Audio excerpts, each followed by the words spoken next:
Welcome to the With Clarity and Purpose podcast with your host, Yanet Borrego. Each week, I bring you an inspiring person or message to empower you to live life on your terms so you can be who you want to be, do what you are meant to do, and have the life you deserve to have.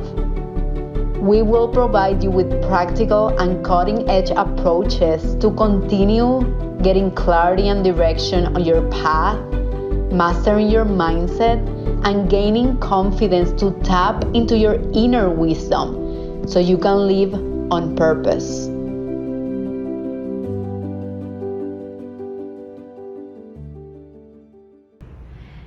Hi everyone, welcome to With Clarity and Purpose, and today we have a very special guest, Suzanne Gomez, the CEO and founder of Sugopetite.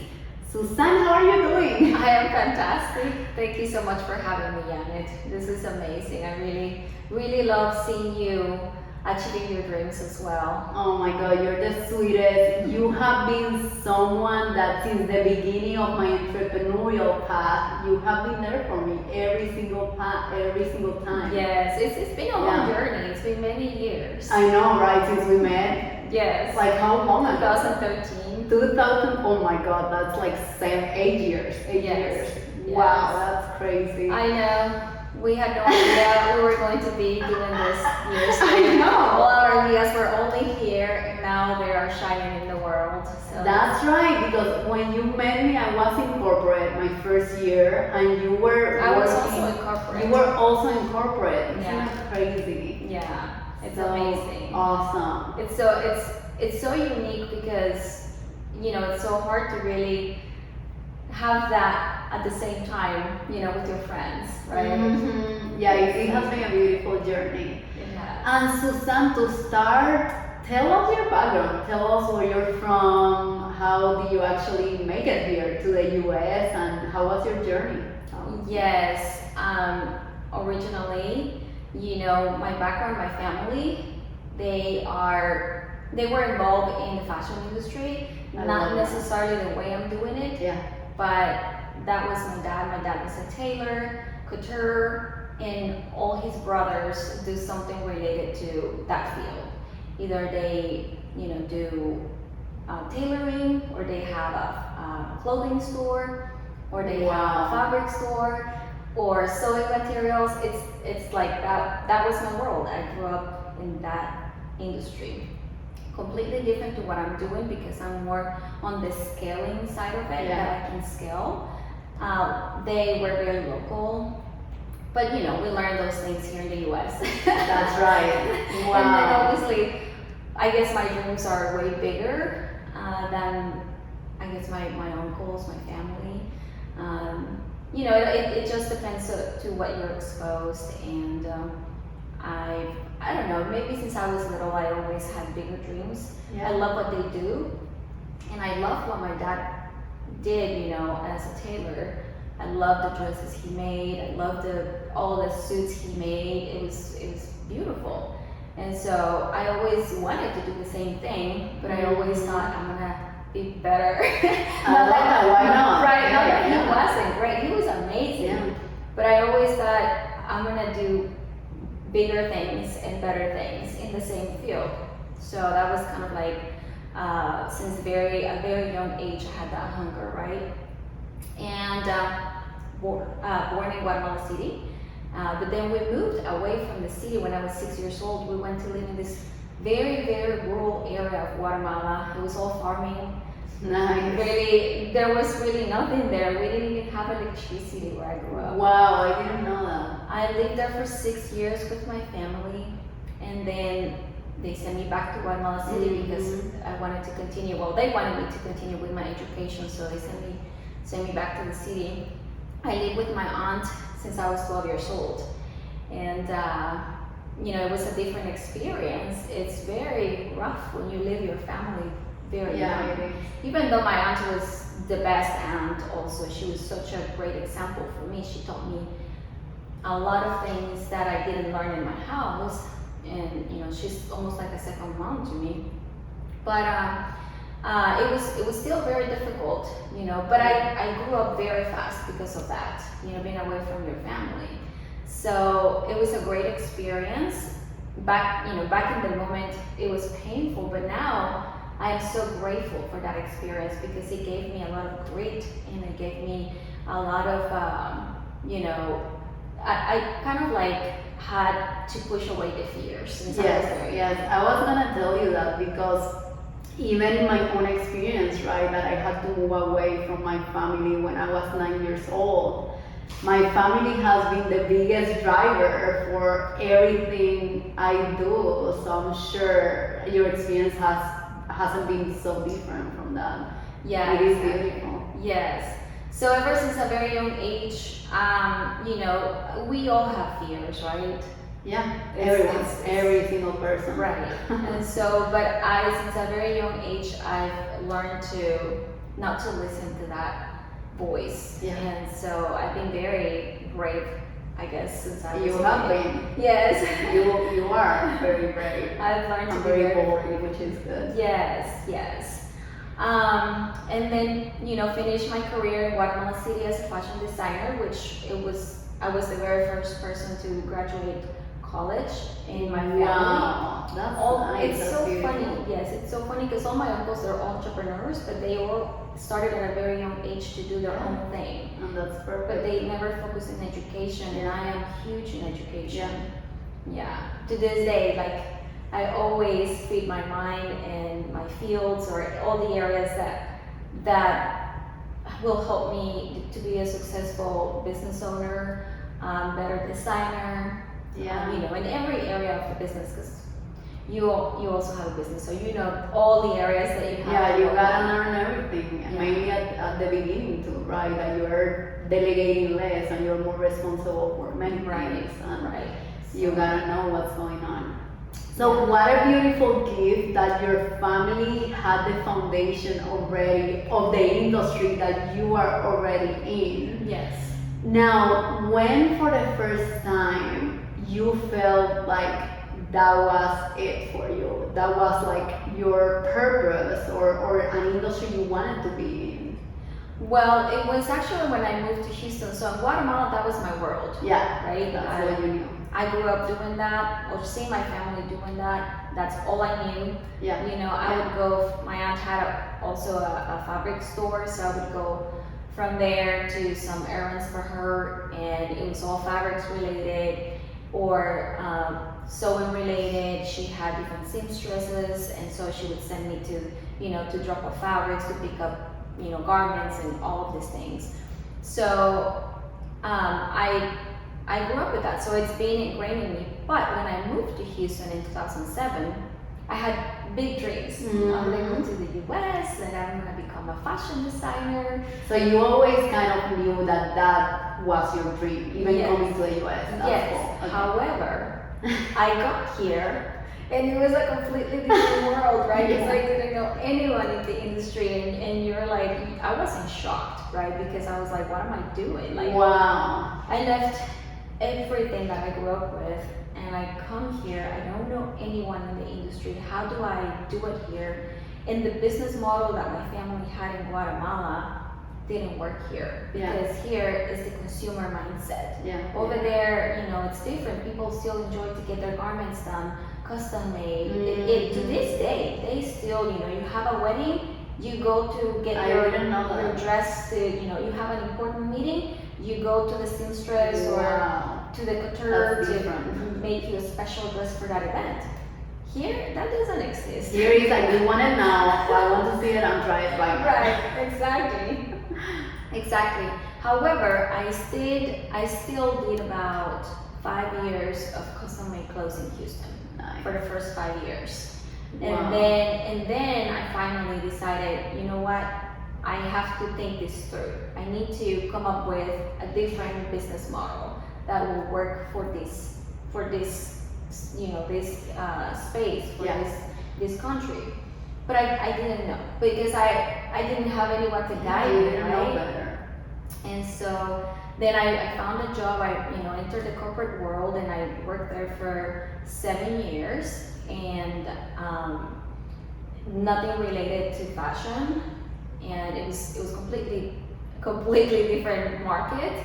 And at that time, were you still working on your side business, or? So I did it for a long time. I did it for 5 years, and then once I went into the corporate world, I completely quit. Yeah. Because it was not what I was doing. It wasn't exactly what I wanted to do. I enjoyed it, but I wanted to reach out more people, right? And I didn't know how to do it. Wow. So I went to work for so many years for this company that I love with my heart too.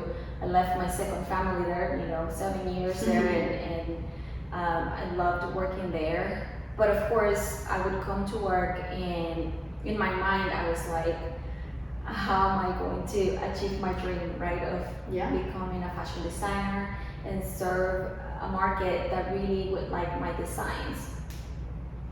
And just, kept asking questions and kept asking questions.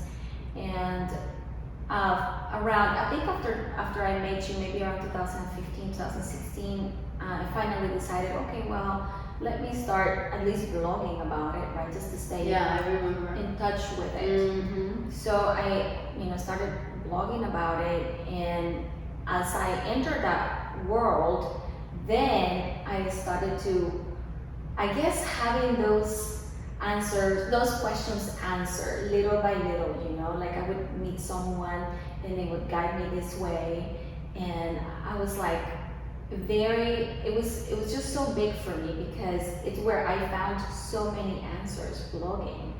And I grew up on that field a little bit, and I decided, okay, I'm finding my route. This is almost where I want to be, right? Yeah. And so later on, let me pause right there, because you have said so many amazing things that I want to make sure our viewers take note on. So you came here 2007. You spent 5 years doing like customized clothing, right? Yeah. And you're like, this is cool, I love the industry, and I'm still not there.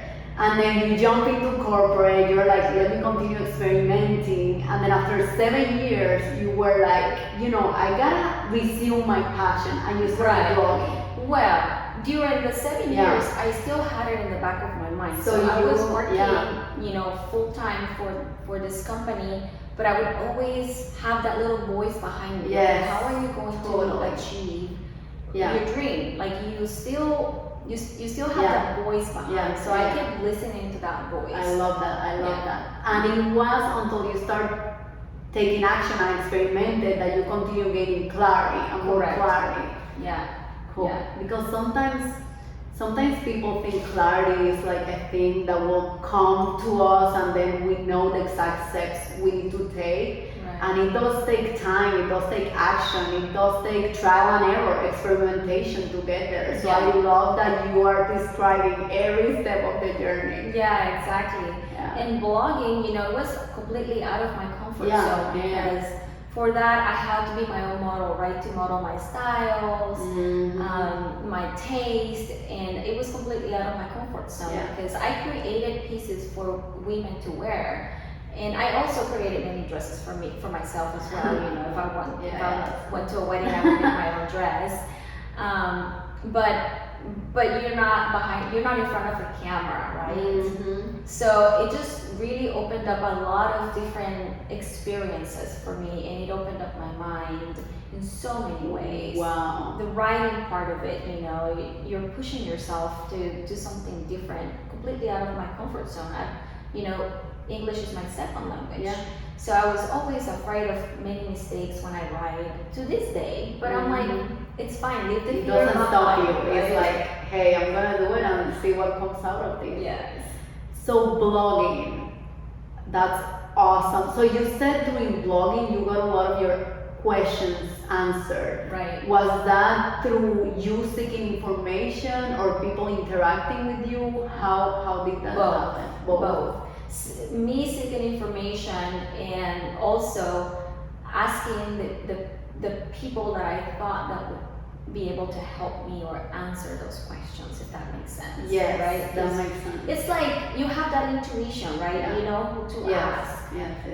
And sometimes you get it wrong, but it's okay. It's okay. It's part of the process. It's meant to happen. It's for you to learn. Yeah, exactly. And if you don't learn one thing, you learn something else. Some things are useful and some things are not. Yeah. But you just try to take what is useful and what is not. You just okay. Right? Yeah, I love this quote. It's one of the presuppositions of NLP, and it says there is no failure, only feedback, right? So feedback is just data that you're incorporating in order to get closer to your goal or desired outcome. Yeah. That's beautiful. You talk a lot about your gut, your intuition. Yes, I listen a lot to my intuition. Tell me more about it. Tell me when you started just realizing that that was something you could trust. Ooh, I think I've always listened to my intuition, even since I was a kid. Nice. And it's something very important to me, because if I don't recall an action or a moment where I said, well, it saved me from this, or I didn't listen to it and I ended up doing something wrong. But I really, really trust it, especially with people. Mm-hmm. That's one. I don't know, I feel so grateful because I always get the right people, that's important. to help me or to support me in different ways. So it's just listening to that voice, that energy, that all of that I don't know, it's just it's like a trust you have. You don't overthink it, you just go with it. Yeah. As long as it makes sense to you, your Right. heart and mind and everything. Yeah, exactly. How it feels. And it's the same for business. I listen to my intuition all the time. And if I want to do something, I think about it, and whatever I feel, what's the outcome, or what am I getting from this, or what do I want to achieve? I always listen to that inner voice. And sometimes you're just doing it wrong, right? But if you listen to that voice, you'll know. There is a learning there. Yeah. If that's not the right path, there is definitely a learning Right. for you to apply moving forward. Yeah. It's so interesting with intuition, right? Because a lot of times, for example, I jumped from a 6-figure corporate job to my full-time entrepreneurship and coaching passion, right? And sometimes mentally or logically that may not make sense for a lot of people, but just trusting that this is the path for me and having faith that things will work out, I think that's such an instrumental part of the journey. Right. That sometimes what your intuition tells you, it may not make total logical, rational sense, and at the same time you know that that is the right thing for you. Right. So I feel like that is always a fight between fear and intuition. Yes, that is true. It is fear. Because I have the exact same outcome, You have that comfort zone when you're working at a company, right? Yeah. You rely on that paycheck every couple of weeks or months or whatever, and you have just that inner peace that okay, my finances are great, right? I don't have to worry about anything. I just need to work and then have fun, right? And so it's that fight between your intuition. In my case, is it's very valid. Right? I have this dream, and it's going to take all this effort to build it, all these years, it's so much, right? It's not just okay, you launch your business and you're out. No, there is a huge path. There is a fun one, a challenging one at the same time. Exactly. And so, but then there is that little voice of fear behind you, right, all the time. Why am I doing this? Yes, what if you don't make it? What if voice? Yeah, so it's always that constant fight. But when I am at peace, when I find that silence and I listen to my inner voice, I know I'm doing the right thing. I love it. I don't listen to fear. It disappears from my mind, and I know that I'm doing what I really love to do, right? Yeah. Regardless of the outcome. That's right. At least I have that feeling of I guess I want to find the right word for this one, but it's that fulfillment. Yeah, it Feeling is. of fulfillment. Totally, Right. totally. Mhm. And sometimes when you experience that fear, because as human beings that will happen, do you have a routine or do you have like a recipe for yourself to ground back and get back on the path of love rather than fear? Yes, yes. And it's really funny because that fear always attacks me when I'm tired. Oh my god, yes. In one of the interviews previously, I said the same thing. Literally. I know that when I am tired, fear wants to take over my brain. So Yes. I've always tried to be very, loyal to my routine because it keeps me sane and I can listen to my gut rather than Yeah. to that fear voice. And so, but by this time I know that that's one of the biggest causes of my fear trying to get in my head. And so I've learned to deal with it. Even when I'm tired, I'm like, okay, I'm not going to listen to you because you are just bugging me because I'm tired. Yes, that to me that has been one of the biggest learnings that I got when I started my entrepreneurial journey. I realized that late at night when I was too tired, my self-talk was negative.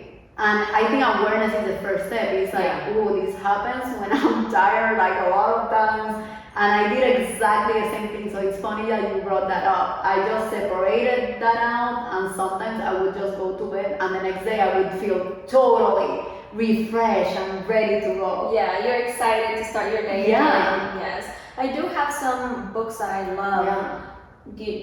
To feed my brain when I love it. when I'm having this Yeah. negative,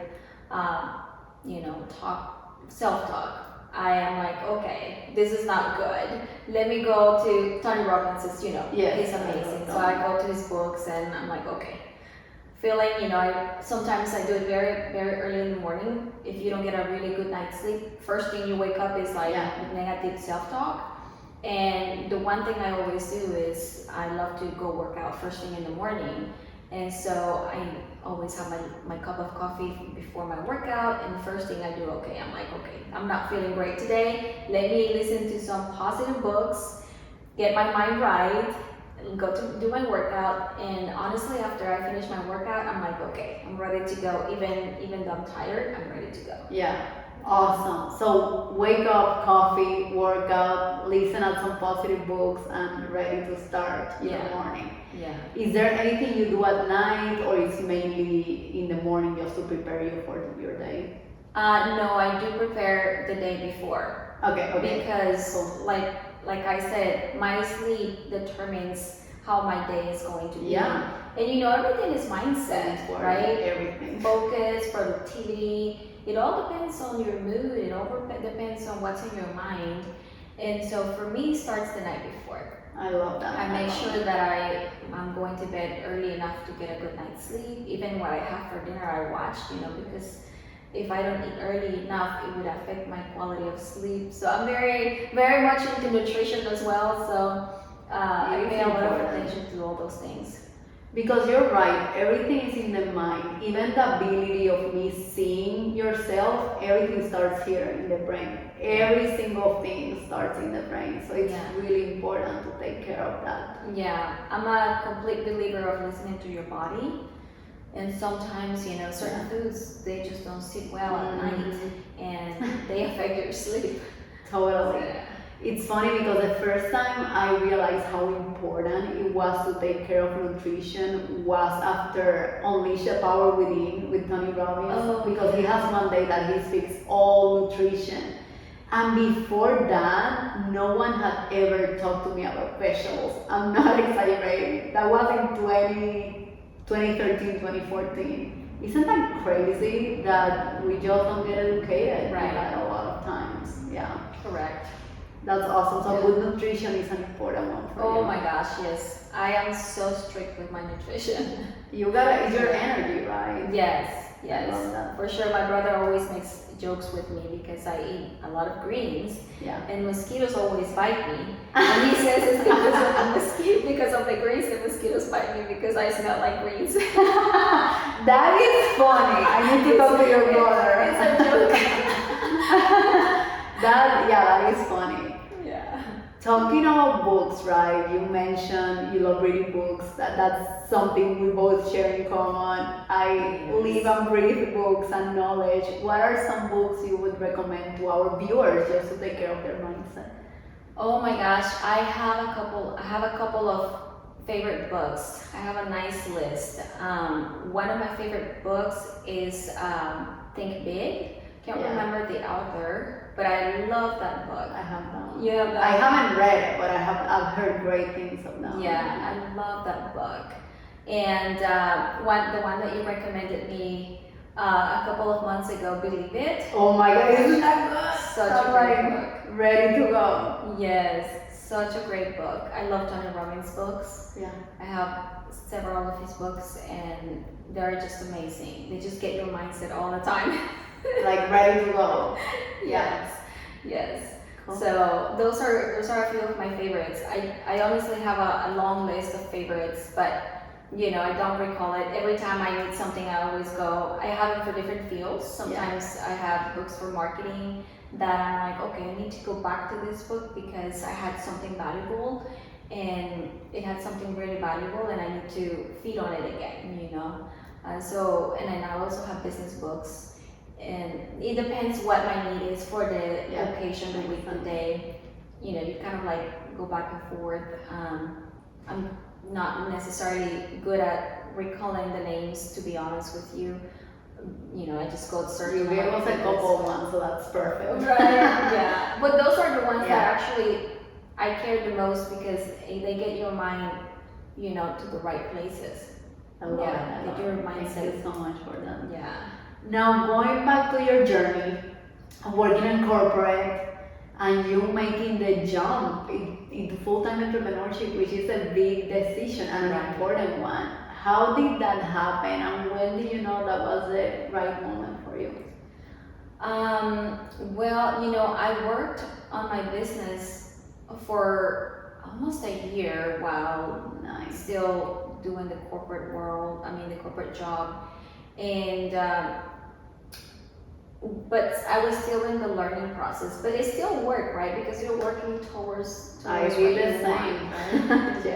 Yes. Developing designs, still working with the company at night. I would come home and work on the designs, sourcing fabrics. I had to learn where to source in the US or outside the US, but in bigger quantities, how to get them shipped to me, to the manufacturer, finding the right manufacturer to work with. Like all of those things I still did while working. But I got to the point where, okay, am I serious, or do I want to just continue doing this little by little? Because you don't really have a lot of time left when you have a corporate job. And what led you to asking yourself that question, if you were serious or not? I think it was because I was getting tired. Okay. Right? Yeah. Mm-hmm. I was getting tired of those long nights of after work, and I felt like I was not enjoying other parts of life because I was, trying to get my business up and running. And so for me, it's very important all the time to ask questions. And I listen always to how I feel. And so I was feeling tired. I was feeling exhausted, and you know how it happens that a lot of things are going on, and you can't go here, you can't do that because you're working on your dream, right? And so I was like, I have to. How serious am I with this, right? I have to make a decision eventually to jump into it. And I thought about it for months, but I was always asking that question. And actually, it was good because it made me think bigger of it, rather than staying where I was. Yeah. And I think that was one of the bigger, I guess, pushers for me to make that decision. Because I was like, okay, if this is the empire, let's say, that I want to build, because I do have big dreams for Sugopetite. And so if I want to get there, then I need to be more serious and dedicate more time and be full-time doing it, because it requires a lot more than what I'm doing. I love that. And I have a couple of coaching clients that they have entrepreneurial aspirations, and I always tell them, hey, if you want to be in the top 10% of the population here, you gotta behave like the top 10%. You gotta show up, consistency, have discipline. And I love that you had those big dreams that led you to behave that way.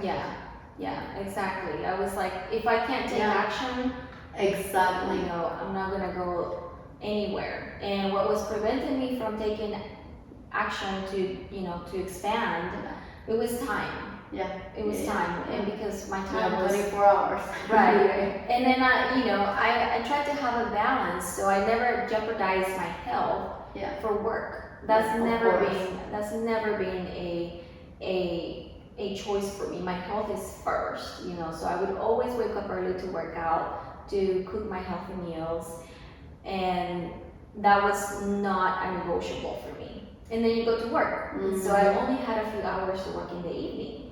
And I was like, if I just continue doing this path, it's not gonna go anywhere. Like, you can start doing things, but the amount of work that you really need to put into when you're serious and you really want to achieve something, it's a lot.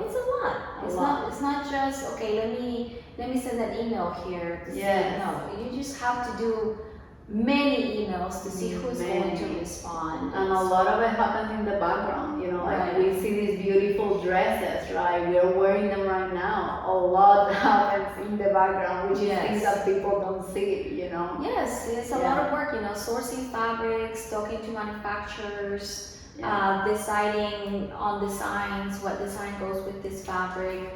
My inspiration, my design's inspiration, they start on the fabrics. And so I first have to find the right fabric, and then inspire from that, and we make the designs. Wow, that's beautiful. I didn't know that. Yes. That's cool. Yeah. Well, designing is a very creative field, so you can really get inspired from anything. Yeah.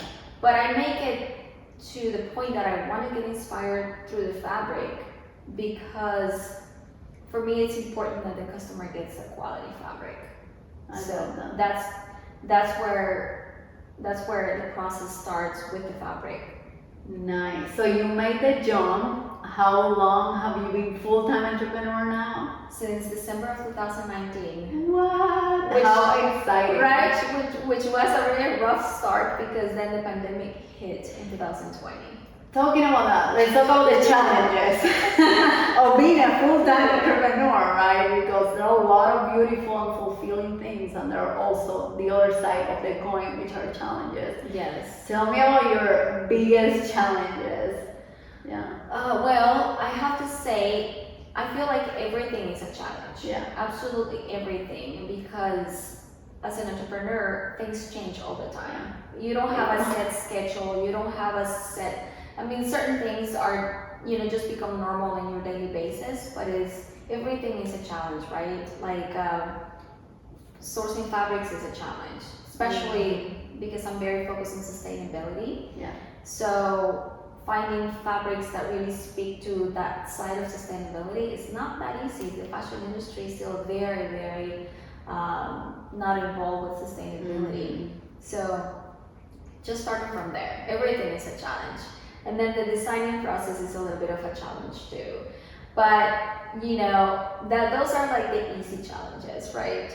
But the bigger challenges, yes. For example, when the pandemic hit, we were about to start the production process for our summer collection 2020, and everything shut down. So we got stuck with our fabric and customs in Guatemala, because we produce in Guatemala. And it sat there for months because everything was closed. And so gladly I have to say that in the bad there's also always something good. Gladly, we didn't even start production, so I was able to cancel production. And so we didn't produce nothing that year because, by the time they started to work again, it was already summer. Yeah, it was a tricky time. Right. So gladly, we just didn't put everything on hold for summer and just did it for the following year, which put me on a better position in terms of planning. Yeah. Right. So if you look at the bad, there's also good in it, because in the fashion industry, you really have to plan ahead. That's how the business model is, unfortunately. You have to plan ahead. Your designs, your productions, get your fabrics, all of that, you just really plan way ahead of time. And so it puts us on advantage for the next year. I love it. So what kept you going through that tough time? Well, just thinking that this is gonna go away, and if it doesn't, we'll find a way to live with it. Yeah. Right? There is no plan B. Like Right. I'm gonna make it happen. Right. I love that. Yeah. I was just determined. I was like, it's okay. I just kept working, and in the back end of it, learning more about marketing and just more on the education side of it. Yeah. I kept working on that, still sourcing fabrics, all of that, still working in the design process, for different seasons. So it was great because last year we already had summer because we didn't run a production in 2020, so we had it already for 2021. Mm-hmm. And then we developed fall of 2021, in 2020. Yeah. So it worked out. Yeah, we were on hold. We really didn't have product to sell, but we worked, in next year. I love it. And so puts us in a really good position because now in 2021 we're already have our summer collection for 2022. We already have that developed. I like it. So we just have to run production on it when it's the time to do it. So we're ahead of the game, way ahead of the game now. I love it because the learning is like a lot of these things that we consider a challenge at the moment, they may be a blessing in the near future, right? Which is the beauty of your experience. Correct. That's exactly what happened. And so I'm like, okay, we didn't have product to sell in 2020 during the summer, but we're in a great position for 2021 and now for 2022 as well. I like it. Great way to reframe the whole situation. Yeah, exactly. Which I was super stressed though because when I launched, it was my very first piece, very first everything, right? So everything was delayed. Customs was difficult. Yeah. Everything was an experiment, right? So we were super late for the launch. Timing just didn't work the way I had it planned, and it was okay. Yeah. It worked great. It was an experience, and we learned from the process, and we've gotten better every single time. We've gotten so much better. I love it. Let's talk about finances, right? Entrepreneurship and finances, that's also a mindset that you gotta shift when you shift your career towards entrepreneurship. And I feel when I spoke to you, I don't remember if I had made the decision of switching to entrepreneurship, but it was close around that time. And you gave me such great advice about finances. I remember coming here and just being excited. I bought the book you recommended, I read it. So I think you're a really great person to talk about this. What are some of the beliefs you have around finances? I love this topic though, and it's also kind of funny because people don't think about money this way. But when I think about money, I think about love. Because the way I see it is that I love money and money loves me. It's a frequency. There. Exactly. Yeah. I have so much respect for it as well, because you have to be very mindful on how you use it, how you spend it. Yeah. And so I have great respect for it, and also so much gratitude for it as well, right? So those are my 3 beliefs in money. I love it, I respect it, and I'm so grateful for it to come to my life, right? And to be able to use it also in positive ways, to help someone, or to, do changes in life, because I do see my business as something different than the majority of, the products in the market, because I'm very, very, very involved in sustainability. Mm-hmm. So, you just, it's very hard. It's not an easy market to be in, because people are still not very informed about sustainability, so they don't understand the price ratio compared to something that is not sustainable. Yeah, it's like organic, right? The price is a little bit on the high end, but it's Right. totally worth it for the environment, your body, and everything else. Exactly, exactly. Especially your body. Especially your body. I mean, if you care for your health, and yes, the environment for sure. So for me, that's like it's non-negotiable. Even if it's going to take a little bit of a more effort for me to educate people and all of that, but it all comes from the money, perspective, right? Even if it's harder to find my customers that really believe in sustainability as well, but I just don't see it any other way. Yeah. Like if I'm not adding value to the planet, to my customer's life, to my business, because it also adds value to my business, the way we build it, then what am I doing? Yeah. Yeah. It makes sense. And in terms of, let's assume there is someone that is thinking about entrepreneurship and maybe shifting their path, what kind of advice would you give that person about finances and just entering that journey of entrepreneurship? Yes. Oh my gosh. And I think I gave this advice Yes, to you. that one I always remember, believe me. I think I know which one you're gonna say.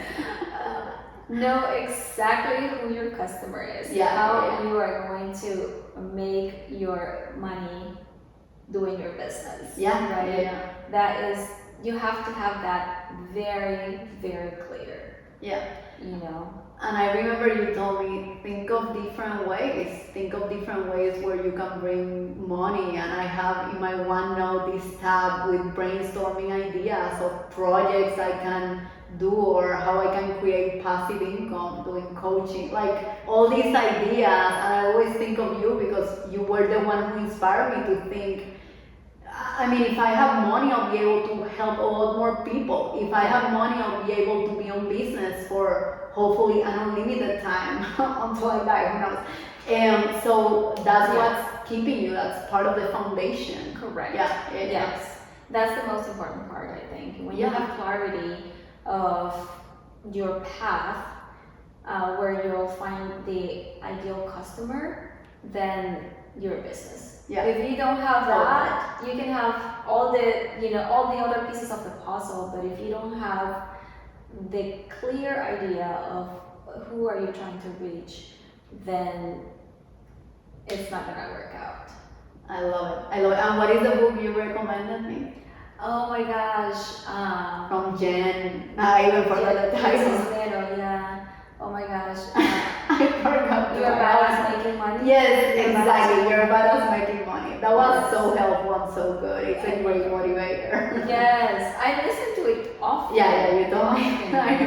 To this day, I still go back to it because it's all about mindset, right? Mm-hmm. She just pretty much talks about mindset. What is money? A piece of paper, right? It is the mindset and the frequency that you have that is gonna help you attract that or manifest it. Right. Right. Exactly. And your attitude towards it as well. Totally. Hey, we love money. That's why you gotta practice everything. Who doesn't? Feel it. Who doesn't, right? What is life without money? Nothing. We have to love it. I love it. Yeah, and when you're congruent with the quality of service or even the quality of the product, right? You feel great asking for money because you're giving back the same or even more, you know? Right. Than what you're getting paid. So yeah, that was a big lesson for me too. Yes. Yeah. No, that's exactly my approach. So I try to always add value in every aspect of Sugopetite, you know, not just with the product and, you know, customer service, but also in which other ways I can help. Yeah. So we have different partnerships with different organizations, you know, to help people with hunger and also with sustainability. So, you know, you just really have to add that value. I love it. Okay. So as we conclude, right, as we approach the end of this interview, which I'm sure more will come, tell us about some key advice you would give someone entering the entrepreneurship journey in terms of mindset or anything you want them to know, like key things that really helped you. Yes, I have two. Love it. One of them is ask questions all the time. Question everything. No. Yes. Even if you get the answer, question your answer. Like keep asking questions. I love it. That's one. The second one is think bigger. Yes. You have this idea, it can be bigger than that. What's the biggest you could go? Even if it's completely out of your mind, an idea, you know, like if it's like if you don't plant that seed, yeah, it's not gonna be big enough, right? You have to plant that seed of being big, so you can start asking more questions, how to get there. Right? Yes, I'm gonna read Think Big next. I just made that decision in my mind. I'm like, think bigger, yeah. Yes. I love that, and I think that questioning is for other people and for yourself. Like sometimes we don't question enough ourselves. You know, what do we want? What clarity are we seeking? So I love that those were your key and pieces. you know what? Speaking of clarity, I think one of the biggest challenges, not just in the entrepreneurship world, but in our lives, is finding clarity. Yeah, right. Totally. That's one of the biggest challenges. And for me, the way I have found clarity in different areas of my life is by asking questions. I love that. Yes, just ask questions, even to yourself. Yeah. I was reading a quote the other day on Instagram, which is pretty much aligned with what we're saying, and it said, direction is so much more important than speed. You know, like having that clarity of where are you heading to. Just don't go crazy into different sides and you're not heading towards somewhere. So I love that you added that part. Yes, clarity is everything, but you won't find it until you seek it. And the way you seek it is asking questions. Yeah, and taking actions, one step at a time. Yes, that is correct. I love it. So as we conclude, tell us more about Sugopetite. What's next for Sugopetite? How can our viewers find you in social media, the website? Just give us all the information you want to give us. We're ready to receive. Oh, thank you so much. Yes. Yes, you can find us at sugopetite.com, on Instagram at Sugopetite, and Facebook as well. And the next big event for Sugopetite is going to be at the Georgia Brown Convention Center on September 25th and 26th. We are going to have a booth there for the Ultimate Women Expo in Houston, which I'm super excited to do. It'll be our first expo, and we are really, really hoping that it's going to go, that we're gonna have our best outcome there. And even if not, there is a learning path. I'm sure, yeah. So, but I have a good intuition that it's going to be a good place for Sugopetite to be. So that's the next step, very, very, very soon for Sugopetite. And our fall pieces are coming up also early October. I love it. And you're wearing Sugopetite? Yes. This is my summer breeze dress that we launched this summer. And you're also wearing Sugopetite, our sheep. so beautiful and comfortable. Yes. Oh my God. For me, that's so important, and it feels great. Yes. So thank you so much, Susan, for being here. It was such a pleasure and honor to interview you, and just hearing how inspiring your story is. Thank you. For me, and I'm sure for everyone else listening. Thank you so much. Well, thank you for having me, Janet. I love you, and I am so proud of you for taking this step. Oh, you're so sweet. Thank you so much. Have a great day, everyone. Take care. Bye-bye. Bye. Thank you so much for listening at With Clarity and Purpose. I really hope you enjoyed today's episode. Sharing is caring. Please share with your friends and family so we can continue building an empowered community together. I'll see you next week.